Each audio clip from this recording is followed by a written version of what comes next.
Horror, the oldest form of storytelling. From its humble roots around the campfire to its rise as one of the most evocative genres of film, horror has always served as a massive mirror to the collective fears and anxieties of our cultures. After all, what is Little Red Riding Hood if not a slasher flick? The question is, as we move further into this next decade, what will we see in that mirror next? Will it be a reflection of our political or climate anxieties? Will there be another zombie craze of the 2000s? Today, we try to answer that question on The Return of the Movie. And hello and welcome everyone back to The Return of the Movie. I am your host for today, Ben, and with me I have my co-host, yes, I am pointing towards the right side of the screen, Matt, who is in our new and improved call-in system. Say hello, Matt. Hello, Matt. In the booth today, we have a face that you all should be somewhat familiar with, Abraham.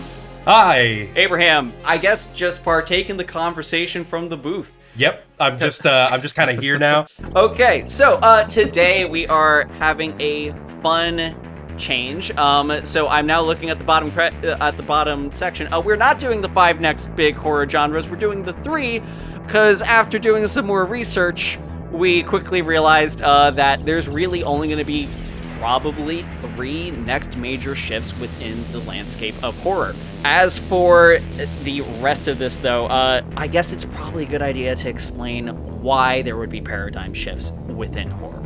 And what we even mean by that. You know just as well as I that horror is what represents our fears as a society based off of what's popular when and where. So I guess to kind of go over this, we came up with a quick list of where things have been, some of the genres, and a couple very interesting pieces of media to reference, starting with the 90s. So the 90s was a kind of a weird intersection for horror. We have the intersection of the ending of the slasher craze, or the first slasher craze. So I can name off probably about a dozen different franchises that had a bajillion sequels in the 90s, all to whom had diminishing box office and critical returns. But you also kind of had the intersection of, like, with the release of Scream, a more meta view of horror, more meta commentary on horror. So it was postmodern, I guess, would be the word for it. So that was one of the big shifts in the 90s. You also had the early origins of the found footage craze. There were movies before Blair Witch, but Blair Witch was the movie that kicked it off. And then when we start getting into the 2000s, we start seeing found footage really taking off within that time. We also see sort of this meta horror craze, which is actually mostly Scream, but it's usually a commentary on what's happening within the industry at the time. And at the time, there was a lot of focus on celebrities as a whole, and celebrity cultures really started taking off even more and more in the early 2000s when we started having the tabloid craze. And then also in the 2000s, we started seeing the zombie really, really go hard as one of our main genres. So we can actually thank Zack Snyder for that with his remake of Dawn of the Dead, but it goes farther than that. You have, like, The Walking Dead, which, as of 2022, still going. There is one other genre for that decade I do kind of want to give a shout out to, is the remake of the Japanese ghost film, basically. So with, like, The Grudge, The Ring. So you're right. So you have The Ring and The Ring 2, The Grudge, all of which were some of the highest grossing films of their respective years. You also have something like The Others, which, again, not a Japanese remake, but still kind of ghost film. But that was like 2000 to about 2008, I'd say. Yeah, and then that starts really cresting us into the 2010s, which, honestly, we would all be remiss if we did not say that the number one horror genre then was the vampires. The revisiting of that, and we have only Twilight to thank for that. I don't like that I'm bringing up Twilight 2 podcasts in a row. I would just like to say that you guys need to put respect on Twilight's name. It is a classic. No, hold on. I'm gonna get full frame for this. It's a classic. Nobody can touch it. All right, back to you. I will say Twilight did really important things for the media landscape as a whole. Whether they were good or not is a different question, but I think that's fine. I also think that on the flip side of that, we had a serious rise in religious horror, and I'm talking about The Conjuring, The Nun, and frankly, in a weird combination of both, we also had, towards the latter half of the 2010s, Midnight Mass really taking a hold. So the thing with the Conjuring films, I was looking at the highest grossing horror films for each year, and for pretty much every year in the past decade, a Conjuring film has been the highest grossing horror film. So Annabelle Creation, Annabelle Comes Home, Conjuring 2, Annabelle, The Conjuring, they all kind of were leading the box office for, and I don't want to make like a bandwagon argument and say that the box office is the only metric we should be judging by, but it is a pretty good indicator of current trends. The funny thing with The Conjuring is that it was basically just the Amityville Horror redone. Yep. And one of the things with a lot of these religious horrors, and you'll see this with like The Exorcism of Emily Rose back in 2005, they're all based on a true story. They're not. So I guess this is a good time to introduce our thesis for this episode. Without further ado, I'm going to say number 3 on our next big genres in horror. I'm going to have to say it's folk horror for a couple of reasons. I don't know. I'd say that, like, with folk horror, that kind of implies either something paganistic or nostalgic for a time long, long ago, or something not a part of current society. So, like, Midsummer's a good example of this. It's where people are leaving society and going to a completely foreign country where they're the only ones that speak the language, and it's a completely different culture, completely different setting, and they're just kind of there as outsiders that are getting sucked farther and farther in. We've also seen The Witch very recently, and also within these sort of like underground strange, I'm going to call it the creepypasta world / the podcast world. There has been a massive rise in stories that you will find that are centered around either Fae or Native American folklore. And all of them essentially just kind of boil down to stay out of the woods. Stay out of the woods. Don't go in the woods. There's things in the woods, and they are either going to steal your children and come back, or they are going to wear your skin, call out your name, and bring in your other people. Oh, gee, I wasn't planning on sleeping tonight. It's fine. You live in California. There's no woods near you. There's God-forsaken nothing around you. I live right in mountains. the foothills of the mountains right now. Oh. Well, stay out of the mountains, Matt.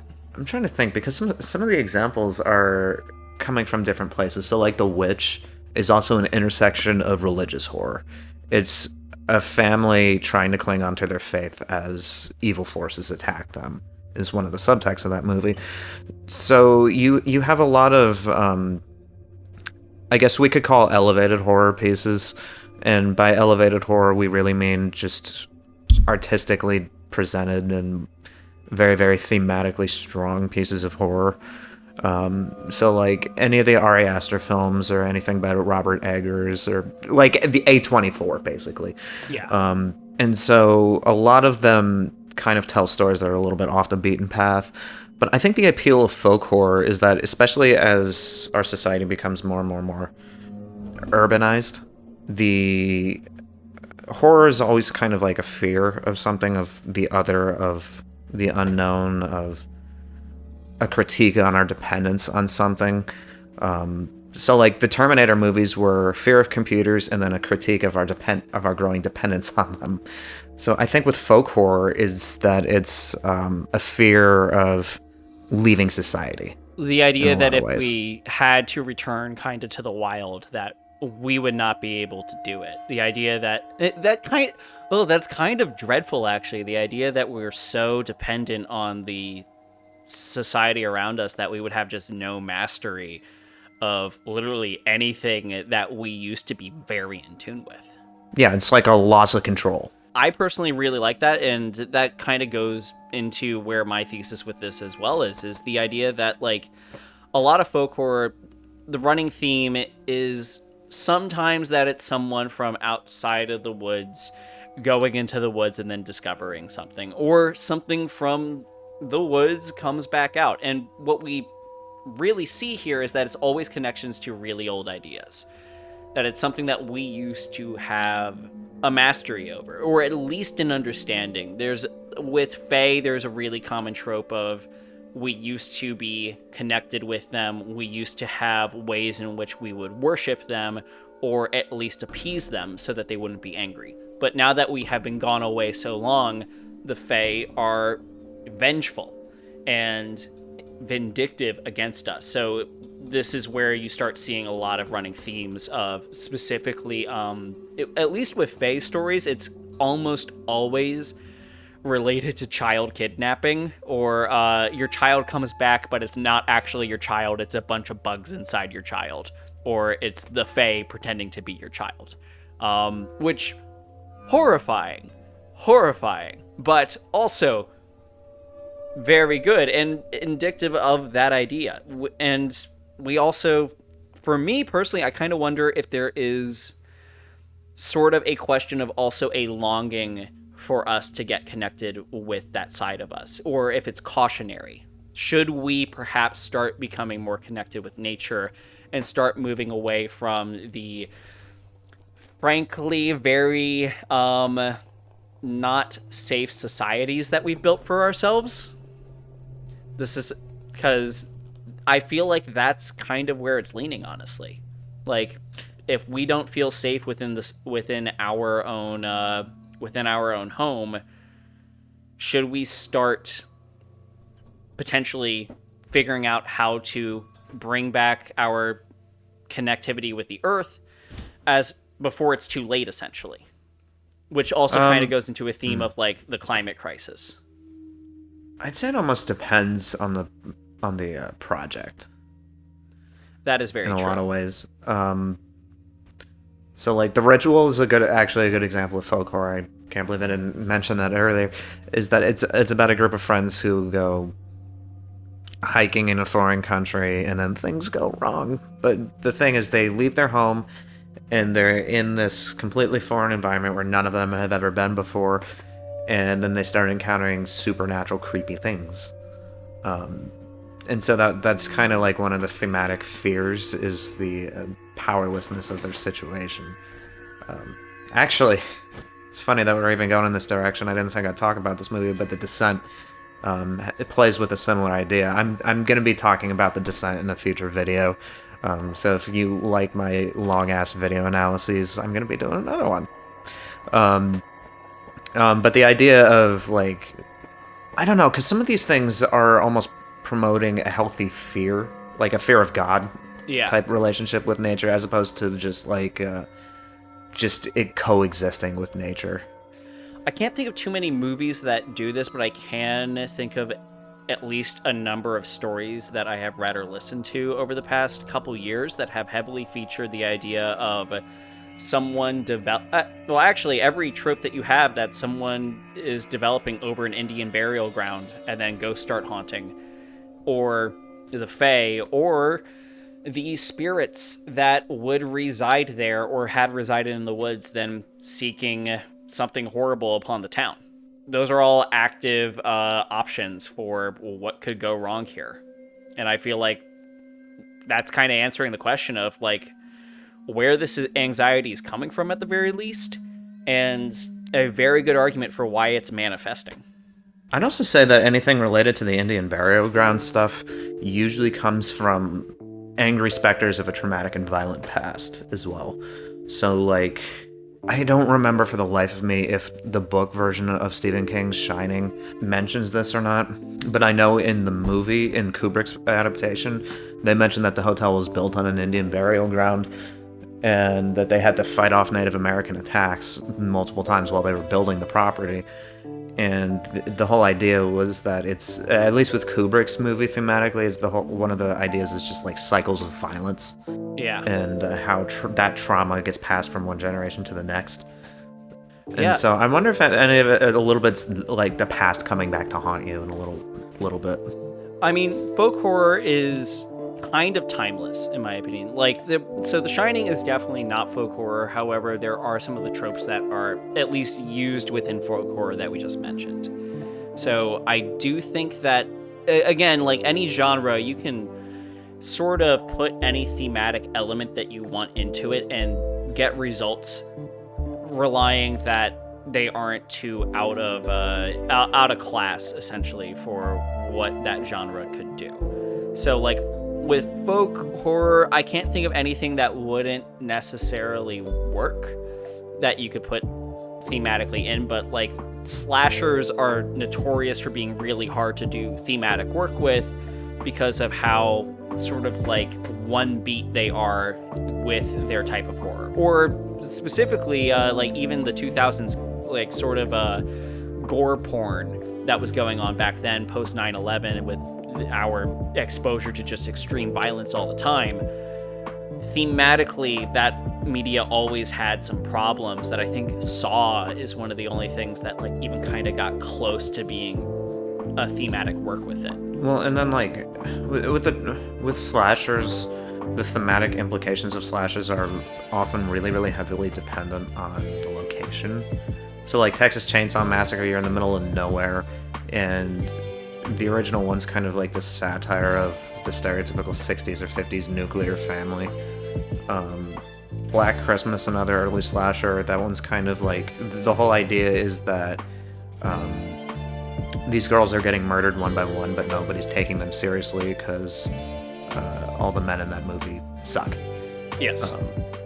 In Halloween, it's quiet suburbia versus the personification of evil, basically. And so, like, but a lot of these fears are personified in very, very similar ways at the end of the day. Yeah. With folk horror, with monsters, less than human monsters, you have the chance to kind of symbolize other things. And it is inherently almost a nature personified with whatever monster that exists, because the running thing within both Native American folk horror and Germanic folk horror is that they have always been there. They are a part of the greater world, and we know nothing about them. We only know how to avoid them, and it's best to keep the old ways in order to do so. Which, the not knowing, in my opinion, kind of brings us to our second big point today. So, number 2 on what could potentially be the next big fad in horror. I gotta go with cosmic horror on this one. This is, I don't think it's any secret to anyone that cosmic horror is my favorite genre, but it's also not a secret to most people that there has been a rising attention to cosmic horror in and of itself and a rising conversation around it. We have seen pieces of H.P. Lovecraft getting adapted into film very recently. The Color Out of Space is a phenomenal film for anyone who hasn't seen it yet, that very much plays into most of the themes that H.P. Lovecraft used often.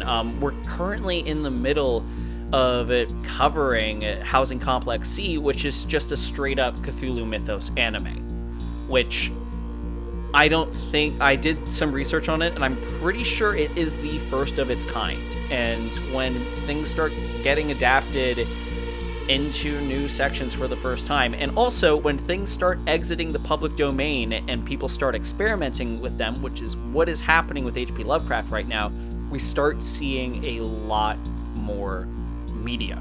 I mean, yeah, look at what happened the second Dracula left public domain, or entered public domain. Now, the interesting thing to me about cosmic horror is that there's really only one name that's kind of associated with that entire subgenre, and that's Lovecraft. So it's... to the point where Lovecraft basically is the genre name. So, okay, I do have a bone to pick with this, actually. So, there is a difference between cosmic horror and Lovecraftian. And there are plenty of other writers that existed, and the reason why H.P. Lovecraft has such a big pile on this is because what H.P. Lovecraft did is he essentially was working within a form of Creative Commons before Creative Commons had a proper name. What he would do is he would write these characters, Cthulhu, Nyarlathotep, Azathoth, everything that appears in his original works, and he would also encourage other writers to use these entities as creatively as they wanted to.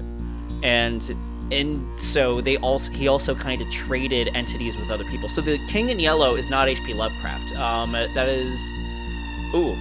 I want to say it's Robert W. Chambers. It just left me. I want to say it's Robert W. Chambers. So the fact check. But he was one of the people that at least had written along with H.P. Lovecraft, and had kind of contributed to what we now call the Cthulhu mythos.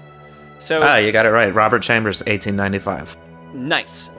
So with that, the big thing here is that cosmic horror, in and of itself as a genre, is more about the fear of the unknown, the great unknown, and how infinitely small we are. Now, what Lovecraftian is an expansion on that and a take on it. What Lovecraftian is specifically not just the fact that it's cosmic and spooky, but he also had fantasy elements that were still Lovecraftian. And the way that he would do this in the common theme is that the truth of the universe, or how we actually exist, is so bafflingly complex that to even understand it would drive you mad. This is not a theme that you see in Alien. This is not a theme that you...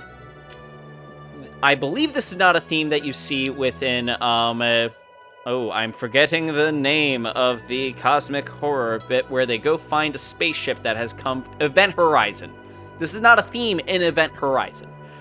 So, with that sort of knowledge, you start interacting with a really weird thing, which is the reason why Lovecraft is so hard to adapt, which is people kind of boil it down to the descriptions that he gave. And at the time, the descriptions that Lovecraft would give of Cthulhu is a squid, dragon, man thing, elephant thing. That's a really bad way. That's not how he would actually describe it in the book, by the way. He's much scarier than that, and I am improvising. But what ended up happening is at the time that he was writing this, no one really knew what a squid looked like. You would hear writing of it, but there weren't a lot of pictures of what a giant squid looked like. There maybe would be some calamari that you could maybe find a picture of, but even that was like this weird thing that no one really completely understood what it was. No one had a solid idea of tentacles and octopi, and it was this thing where back then your brain would fill it in your imagination. It would be infinitely more terrifying. And so I have a question then. Yes. So would Cthulhu then be an expansion of old school, way ancient, Kraken myths from antiquity? Yes and no. So Cthulhu has more going on because Cthulhu embodies the madness that we cannot understand. The idea with the Call of Cthulhu is that he starts reaching out to people that have an affinity for him in their dreams, and starts sort of giving them sort of flashes of what's going on, how Relay is going to rise, and he will rise with it, what they need to do to help him, and they start making these acts of art usually that embody this, and the acts of art that are just so unfathomably hard to understand that other people just do not get what's going on, or even go mad looking at them. And those artists themselves start going mad because they start understanding the greater context of the world. So anytime someone knows what's actually going on, they go insane or go damn near close to insane. So there's... Cthulhu has that piece of him, sure, of he's extension of Kraken myth, but he's also that additional element of even coming into contact with him, even in the smallest way, is going to completely render you insane. And to jump off of that point really quick, it's also something to note that that's something that we're seeing now today, the telescopes that have just taken pictures, the most recent pictures of the universe, where we're seeing them in greater detail, that there are infinite galaxies that have infinite planets, that have infinite suns, that could have infinite life on them. That's this idea that nature is so much more than we could ever imagine is still alive today. There's so many questions about the universe that we don't even know. So this actually brings up the point, and the reason why Cthulhu is a nautical monster. we have given up since on exploring the oceans, even though the oceans are still not explored and we still have no idea what the fuck's going on down there. There was such anxiety about this in the 1920s and 100 plus years ago, that people were just straight up afraid of the ocean. The fear, like the sort of cosmic fear that we have, or like the great unknowing that we think of out there, also applied to everything below the water back in the day. Hence, Cthulhu is a fish. And then the presence of cryptids like the deep ones, then. Yes. And the deep ones are a... Lovecraft. So I will say, the other reason why Lovecraftian is Lovecraftian is because also on the extent of cosmic horror, he was extremely racist and xenophobic. We all know stories of things that I will not name on the podcast, but he is very bad, very xenophobic, and Deep Ones and Nyarlathotep are both a reflection of this. Deep Ones are used as a form of sexual horror, as well as a xenophobic horror. It's in particular the fear with deep ones, which are the fish people that people start breeding with, and then they become the fish people. And the same actually applies to ghouls, is the idea that the immigrants will come and start fucking people and then assimilate into our society, and then we will become less white, is essentially what was going on with H.P. Lovecraft. Which, like, if you're going to write with deep ones in a modern sense, you have to make it a commentary on that. Otherwise, it does not read very well. And then Nyarlathotep, who is the great trickster god, is the ultimate form of xenophobia because he is this great being from outside of all of us that only wants to cause us harm. And he's like the only thing like close to a true evil god. I know a little too much about Lovecraft, so I could go on for days about this, but like where these fears are kind of coming from, I do think that there is an extent of the fact that a lot of his works have now just entered public domain, including the latter ones, so they are able to be adapted finally, as well as some other things within the Cthulhu mythos, because the Cthulhu mythos like continued to be written in for like a solid 30 or 40 years after his death. Sorry. Even in the last like 10 to 15 years, I'd say that while not being a horror project, True Detective's first season had a lot of... Part of the insanity of the people that they were hunting in that season. Have you seen that? Yes, the first season, True Detective, yes. Yeah, so they're hunting basically a weird, freaky cult conspiracy thing that you never... Like, even at the end, you don't understand how deep it is, how big it goes, and if what they believe in is real or not. But they keep making references to like Carcosa, King in Yellow, things like that. And the imagery, a lot of the associated imagery you see within that genre are present in that project. Yeah, and I will say the way that it's used in The King of Yellow is inherently Lovecraftian. It's not cosmic, but it is Lovecraftian. It is something unknowable that even our characters are scared of finding out what's going on. And from a modern day sense, I think, Abraham, you had it put very, very well that the fact is that on top of everything, we're starting to ask a lot of really existential questions.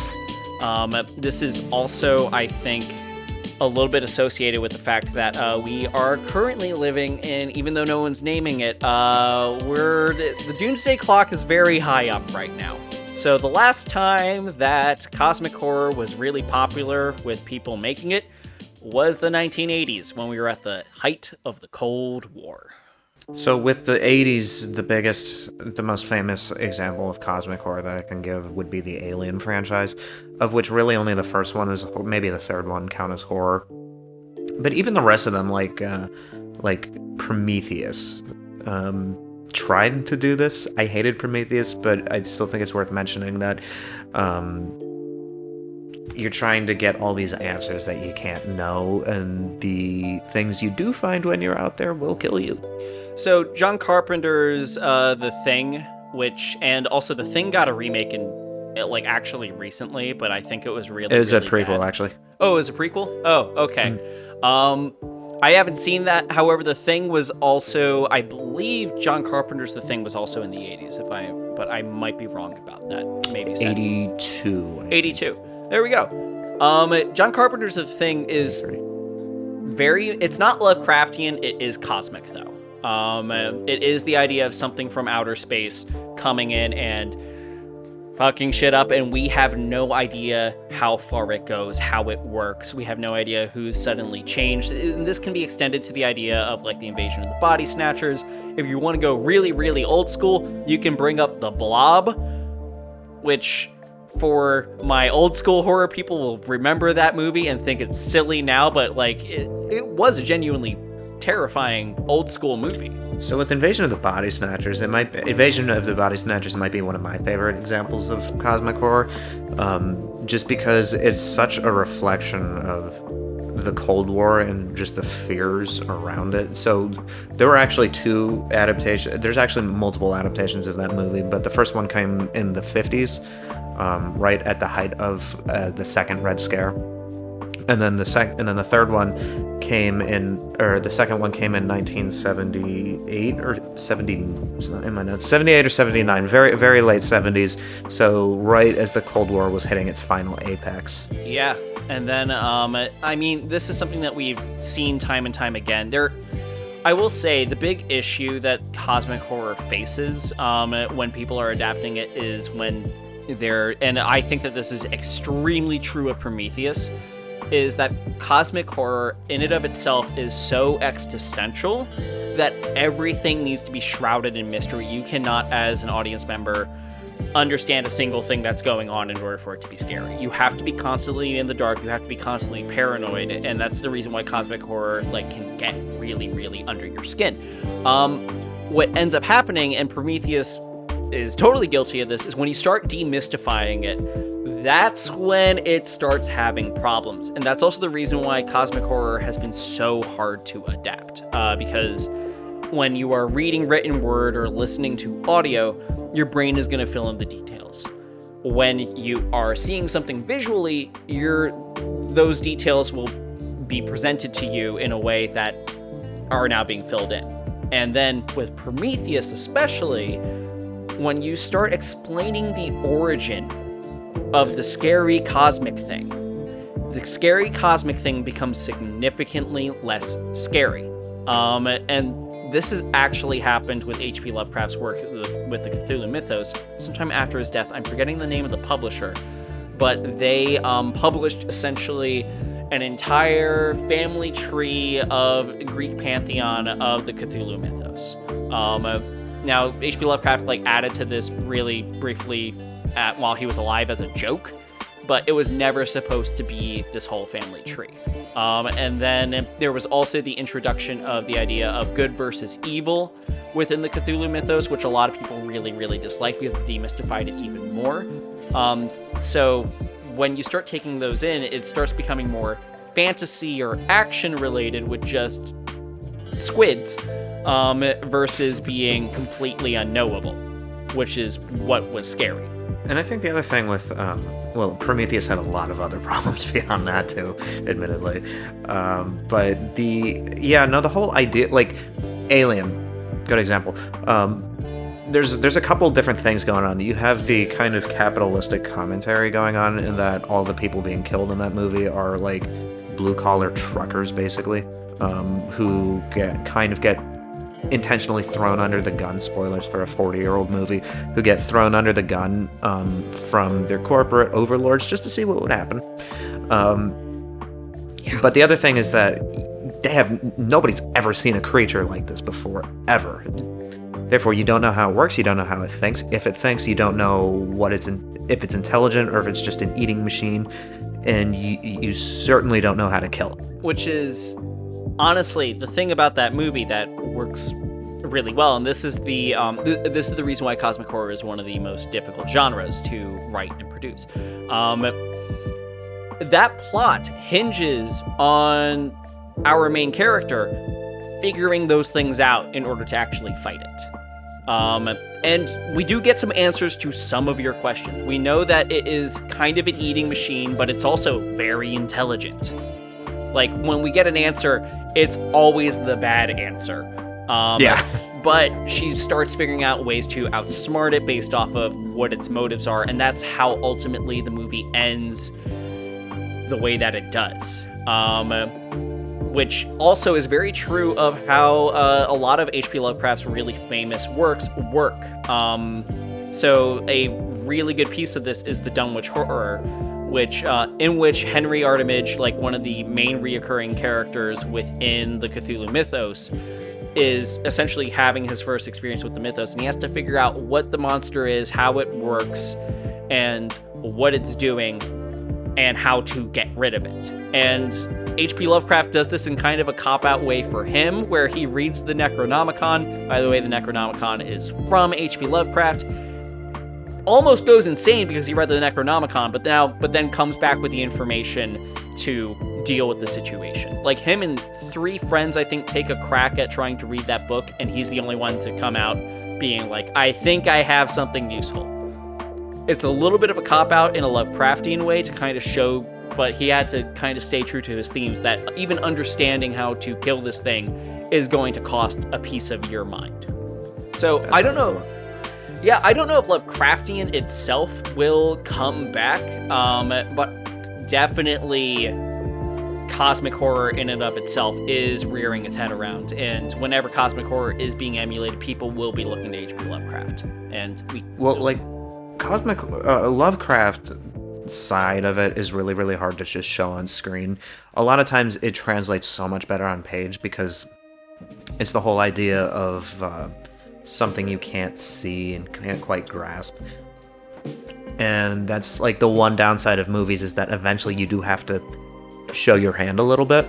Like even with Jaws, you have to show the shark at the end. Again, with the movie that I'm talking about, The Descent, you don't see the monsters that are hunting them for the first hour of the movie. And a lot of people, myself included, think the first half of that movie is much better than the second half.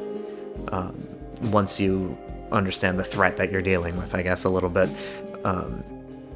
It's the unknown that really drives all of cosmic horror, I think.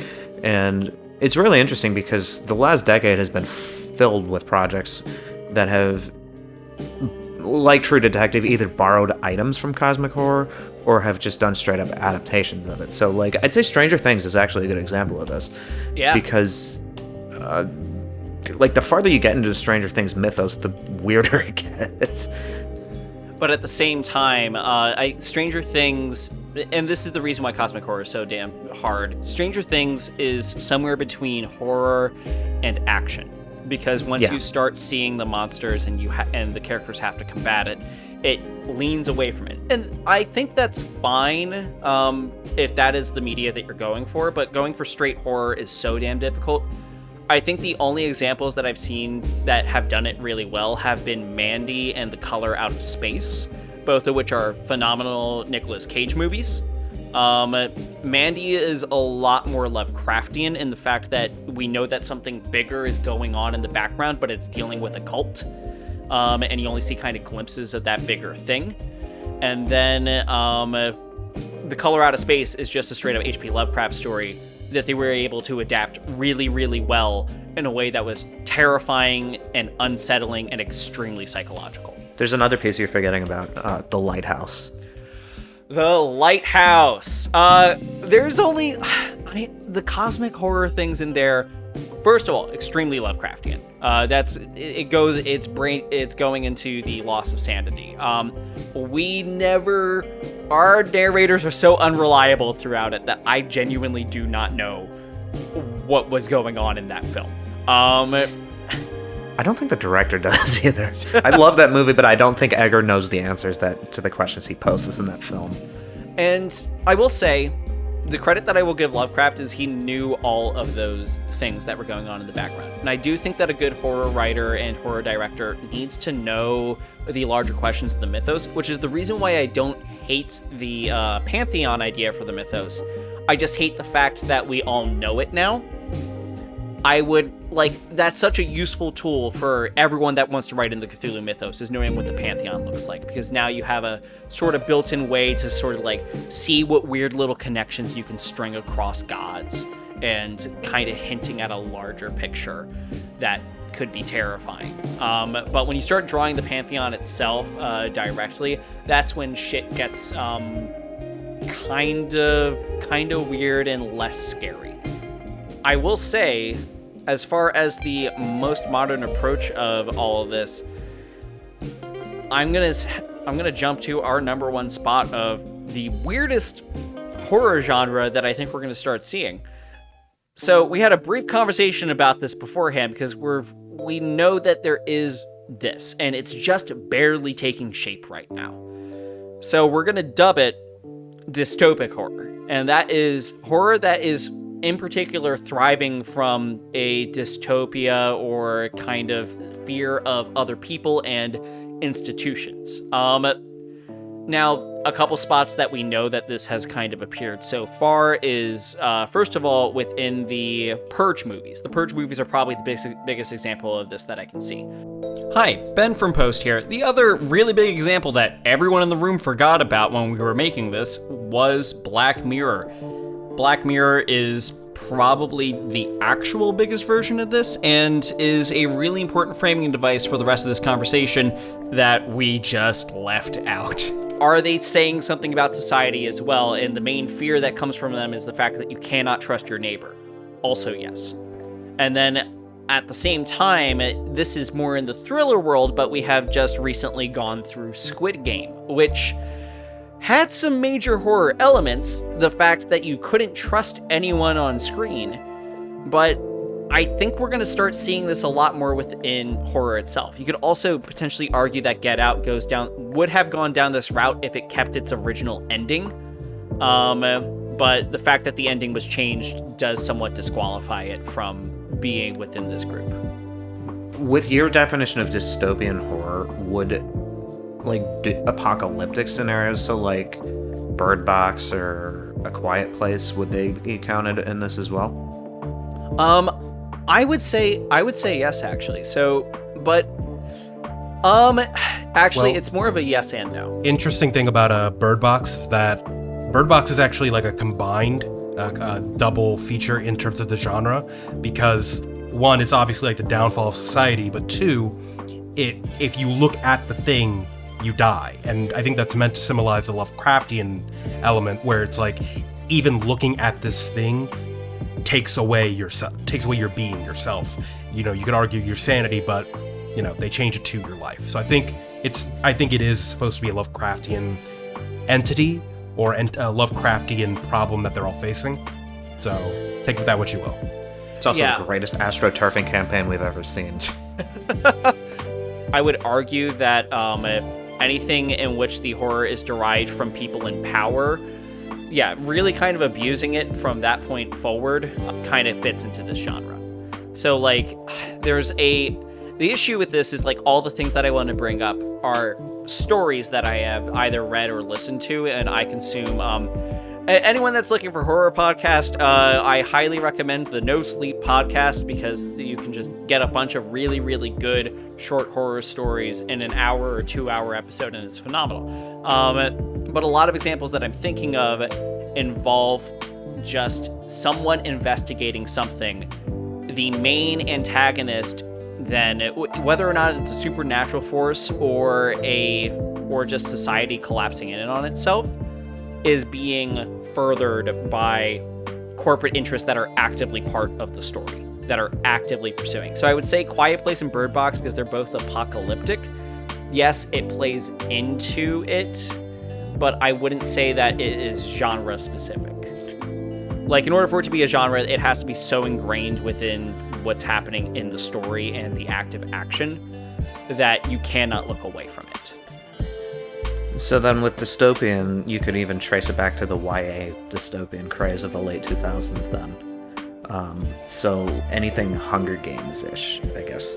Yeah, and there have been horror interpretations of the Hunger Games, at least back in the day, that I don't think did very well.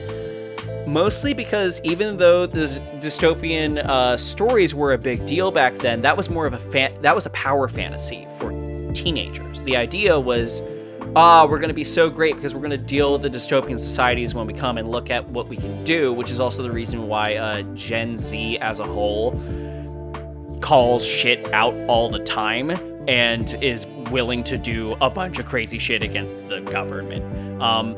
But now we're kind of actually getting to the point where it's like, ooh, the United States is probably going to collapse. Russia's happening. Oh, look at what's happening in China.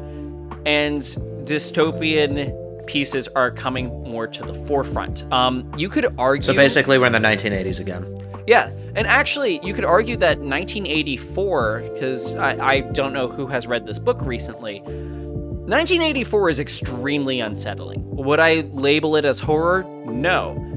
If he wanted to, could it have easily been? Absolutely. If you were to take 1984 and then change the setting so that he would essentially be seeing people getting tortured regularly and have a very direct piece to it. Actually, you know what? Subtract 1984. Fahrenheit 451 as a book. The amount of times that you get descriptions of people burning alive. How that is absolutely horrifying. Now, again, I think that this is a genre that, if it comes around into horror, will be new. I don't think that it is completely fleshed out yet. However, we are seeing a lot of stories now reflecting the active situation that we're all in. See, the funny thing with 1984 is that it's kind of in between genres in a lot of ways. It kind of gets held up as almost a sci-fi book, but it's really not. Like, there's no technology in there that we see that is part of speculative fiction or anything like that. With the exception of maybe like holo projectors, because that book was written in the 40s, and we're talking about, people talking to you from a TV screen. But that's been an idea. That's been a very old idea in science fiction, even before it became a reality. Yeah. And so 1984, it's like a lot. The interesting thing about that book, and this is a total side tangent, is that people get different things out of that book. So some people will read it and they'll see the one thing they'll take away is Big Brother's watching. Or some people will read it and they'll see historical revisionism and the manipulation of historical facts. And some people will see it, and George Orwell has a fantastic essay about this, where he's talking about the dumbing down of the English language so that you intellectually limit people's ability to think. And here's the thing. Every single one of those elements that you talked about is still in that book. And I will say my favorite Rorschach test involving that book is like whether someone thinks it's anti-communist or anti-capitalist, and it's technically just anti-authoritarianism, because they make it very clear that in that book that there is a version of this in every country. I think in that book there's 3 countries that all operate within the same way, that are all this dystopian nightmare, but one is probably communist, another is probably capitalist, and a third is somewhere in between. Well, you have to remember that when that book came out, one of the countries was standing for Russia, another was standing for China, and the other was standing for UK and US put together. Yeah. So a lot of it just kind of comes from lingering sentiments out of World War II. Is a lot of the political thought going into that, and why some of the anti-authoritarianism, especially when they had just dealt with fascist leaders in Spain, Italy, Germany, France even, and communist leaders in places like Russia. Which I think is the reason why we're going to see this as a genre rising again, is because we're kind of in the middle of that again. I don't think I really need to bring up everything that's been happening in Ukraine with Putin, or for people that are not aware, the just straight up genocide of the Uyghur Muslims in China. So we're, as well as everything with China sort of bringing back territories that, like Hong Kong, for example, that were independent and are very much losing that over time. Well, even more closer to home, we had the pandemic. Yeah. And so this kind of plays into all 3 horror genres. One's a return to nature, and other's a complete collapse of society, and then the other is having no knowledge or control of your situation. Essentially, it's something giant, unknown that you can't see, you can't touch. And then you add to the fact that certain people were locked in their houses for weeks or months at a time, and then just the general unrest that follows that. Yeah. I would quickly like to push back on something that was said a little bit earlier about Get Out, but also the nature of dystopian horror. And also 1984 as another example that you cited. I actually think that both of those examples are very clear dystopian horror, but I only think that because dystopian horror, unlike the other genres that were talked about, can exist as a subgenre and still be very prevalent. So in the case of 1984, although there is like a sense of like mystery and like, I guess, would you call it sci-fi? Sci-fi is definitely prominent within it. However, the book itself is presenting itself as a mystery. There you go. So even with that, because of the very nature of the world that it exists in, it's so pervasive that to remove it and to say that it isn't dystopian horror, I feel like isn't really giving credit to the very horrifying things that are happening, or that just the landscape of the world, like the fact that there is so much censorship, the fact that, love is being policed. And, even in earlier, like the earliest example of dystopian horror, at least that I would classify even Night of the Living Dead. Yes. I mean, because even though that horror film does not really explicitly talk about race, the fact that the main character is a black man, and the fact that the ending of the film, the film, spoiler alert, by the way, the film ends. And do you know how this movie ends? I do, yeah. The film ends with this black man not dying to zombies. He survives the whole night, and then he is shot dead by police officers.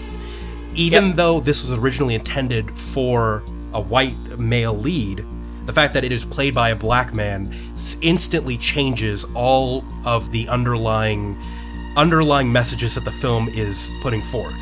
Therefore, I could see that as being a dystopian film at the end of the day. So I completely agree with that example. With Get Out, the only reason why it came really, really close to being explicitly this genre instead of just elevated is because they removed the original ending in which he went to jail.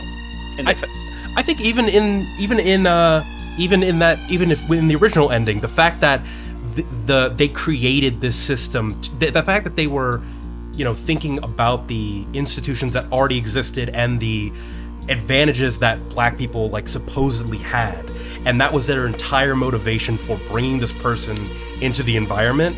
I feel like you can't really.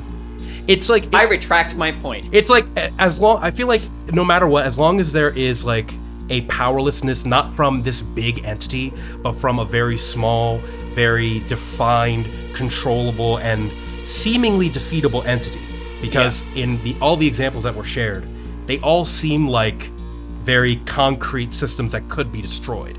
And yet, they're all so big that they get the best of our protagonists or, the world.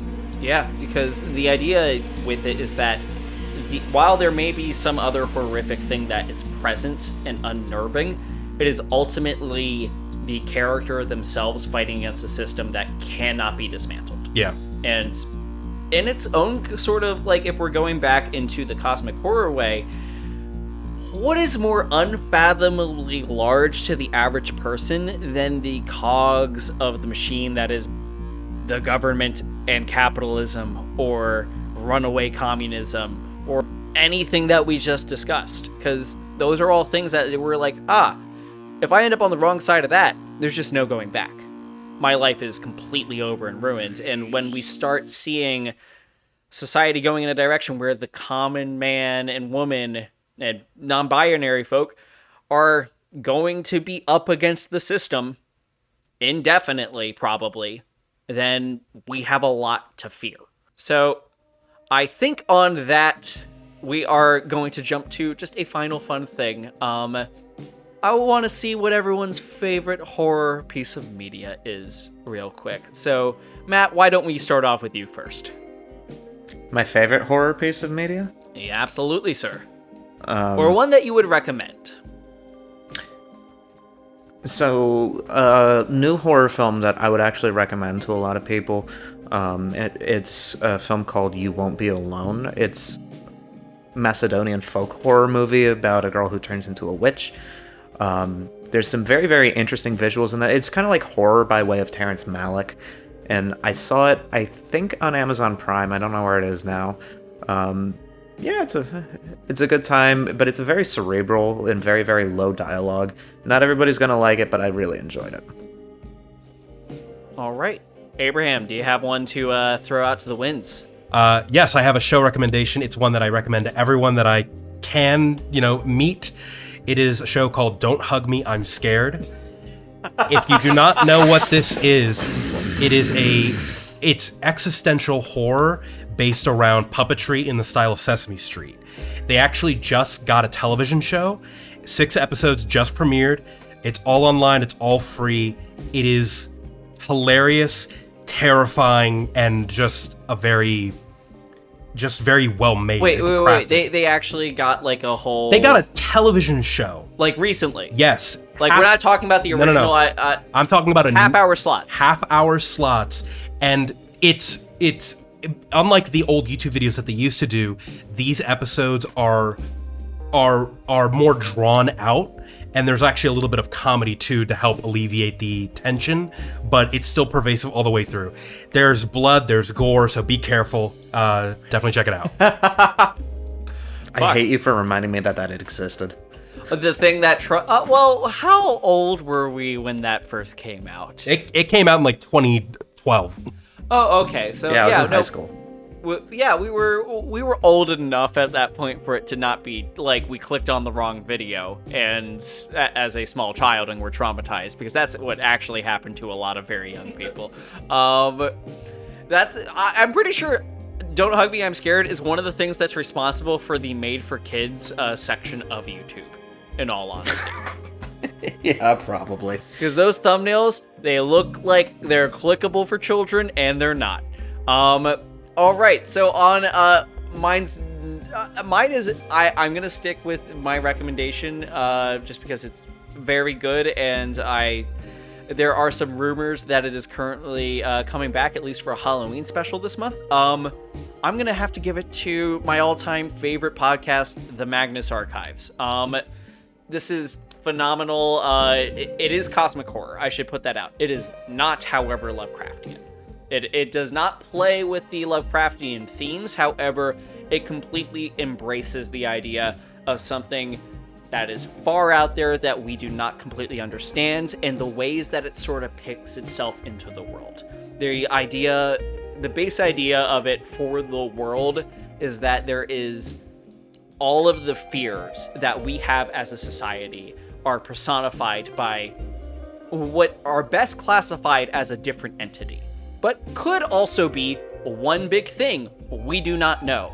So there is like a specific entity that is the fear of disease, and like one of its avatars is a woman that is full of bugs, which I will say, very good stuff. There's also a fear of being buried alive, in which at one point someone goes into a coffin that has an infinite set of stairs downward, and when they go in, they cannot get back out. It's phenomenal. It presents itself as short horror anthology, but as a whole, it is just an incredible listen, and I would highly recommend to anyone that is interested in cosmic horror, wants a take on it that's not Lovecraft, and also it has a phenomenal ending and that is something that I cannot say for a lot of horror podcasts. I am mostly looking at the black tapes when I'm talking about definitive endings, because anyone that remembers that it was probably the worst ending that they have ever experienced in their life. Well, now I'm curious. The black tape about which one? Because the black tapes I'm going to tell you to just not listen to. How does it end?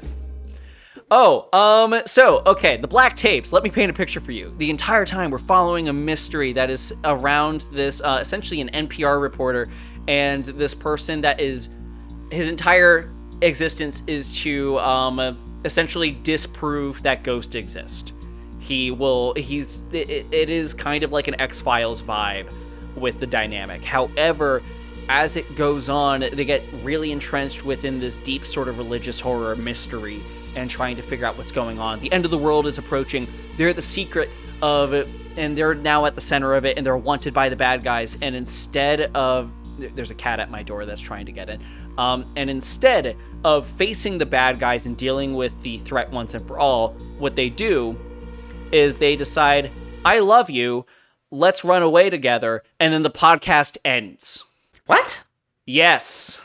There's all this buildup, all this mystery. We finally solve what's going on. We have a definitive way for them to, like, oh, there's these people that need to be dealt with in order for this bad thing to never happen. But also they could just run away and deal with it that way. So then they decide to run away.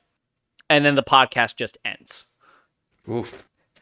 I exposed Abraham to this podcast back in 2017. And now I just figured out how it ends. Having flashbacks. And now I'm never going to finish it. And now I hate it forever.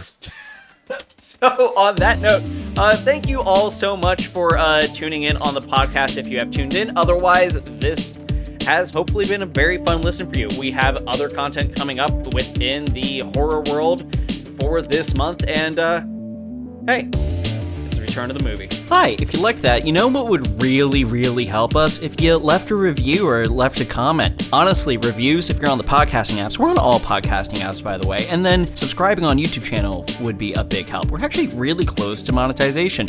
You know what? No. You're gonna subscribe, you're gonna leave that comment. This is a threat. Goodbye.